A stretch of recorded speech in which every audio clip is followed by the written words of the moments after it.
মাফিয়াদের শক্তি সঞ্চার করার জন্য এনসিপি এবং তাদের নেতাকর্মীরা সরাসরি মদত প্রদান করছে। জুলাই অভ্যুত্থান পরবর্তীতে আমাদের প্রত্যেকের প্রত্যাশা ছিল অন্যায় এবং অপরাধীদের শনাক্ত করে তাদেরকে আইনের আওতায় নিয়ে আসা উচিত। মাহবুবুর রহমান মোল্লা একজন নয়, এরকম শতজন মাহবুবুর রহমান বাংলাদেশে রয়েছে। আমরা একজনের বিরুদ্ধে লড়াই করে আসছি, এরকম লড়াই আমরা আরো শতজনের বিরুদ্ধে করব। আমরা প্রত্যাশা করেছিলাম তাদের দিক থেকে কোনো প্রমাণ কিংবা সাংগঠনিক ব্যবস্থাকে গ্রহণ করা হবে, কিন্তু দুঃখজনক সত্য আজকে 72 ঘন্টা অতিক্রম হয়ে পরবর্তী দিনের বিকাল 4টায় আমরা এখানে অবস্থান করলেও এনসিপি এখন পর্যন্ত কোনো ধরনের সাংগঠনিক ব্যবস্থা গ্রহণ করেনি এবং আমাদের নেতাদের বিরুদ্ধে তোলা অভিযোগগুলোর সপক্ষে কোনো ধরনের প্রমাণ কিংবা সত্যতা উপস্থাপন করতে ব্যর্থ হয়েছে। আজকের বিষয়টি যতটা না এসএম শাহরিয়ারের, যতটা না এনসিপির, তার চেয়ে বেশি বাংলাদেশের।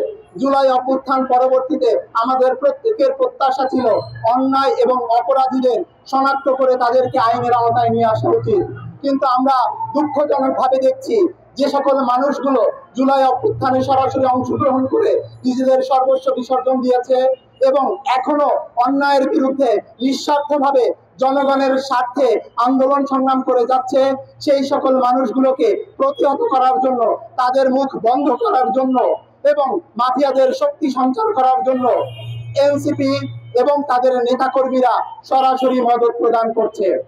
এর মাধ্যমে বাংলাদেশ সহ বাংলাদেশের সাধারণ জনগণ অদূর ভবিষ্যতে একটি ভয়ানক সংকটের মুখে পতিত হবে, যা জুলাইয়ের যে প্রত্যাশা তা তো অর্জিত করবেই না, বরঞ্চ আমাদের সমস্যাগুলোকে ধীরে ধীরে আরো প্রকট করে তুলবে। তাই এই সমস্যাটি মাহবুবুর রহমান মোল্লা, এনসিপি, এসএম শাহরিয়ার কিংবা বাংলাদেশ গঠনতান্ত্রিক আন্দোলনের মধ্যে সীমাবদ্ধ থাকা জরুরি নয়, বরঞ্চ এই সমস্যাটি আজকে আমাদের এখানে উপস্থিত সাংবাদিক ভাই, বাংলাদেশের প্রত্যেকটি জনগণ এবং বিভিন্ন রাজনৈতিক অরাজনৈতিক সংগঠন প্রত্যেকেরই প্রধান কনসার্ন হয়ে ওঠা উচিত।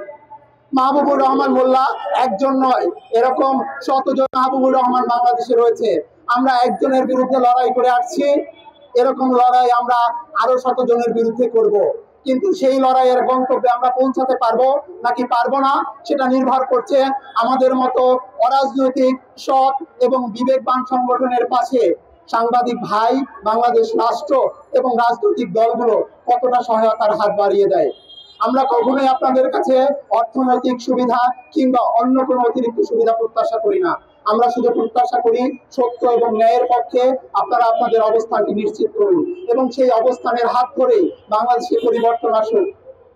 যে ত্যাগ আমাদের শহীদেরা একের পর এক দিয়ে এসেছেন, সেই ত্যাগগুলোকে গন্তব্যে পৌঁছে দেওয়ার দায়িত্ব যেমন আমাদের, ঠিক তেমনি একজন সাংবাদিকের, একজন নাগরিকের, একজন শিক্ষার্থীর, একজন শিক্ষকের এবং বাংলাদেশের সকল রাজনৈতিক দলের। একটি ক্ষুদ্র সংগঠন হওয়া সত্ত্বেও আমরা যদি বিবেকের তাড়নায় বড় বড় মাফিয়াদের বিরুদ্ধে লড়াই বা সংগ্রাম করতে পারি, আমরা বিশ্বাস করি আপনারা প্রত্যেকে আপনাদের অবস্থান থেকে সেই লড়াইয়ে সামিল হওয়ার মতো সাহসটুকু যোগাবেন এবং আমাদের হাত ধরে আগামীর অন্যায় এবং অপরাধীর বিরুদ্ধে আপনারা আমাদের পাশে থাকবেন। দেশে দেশে সবার সাথে দ্য নিউজ।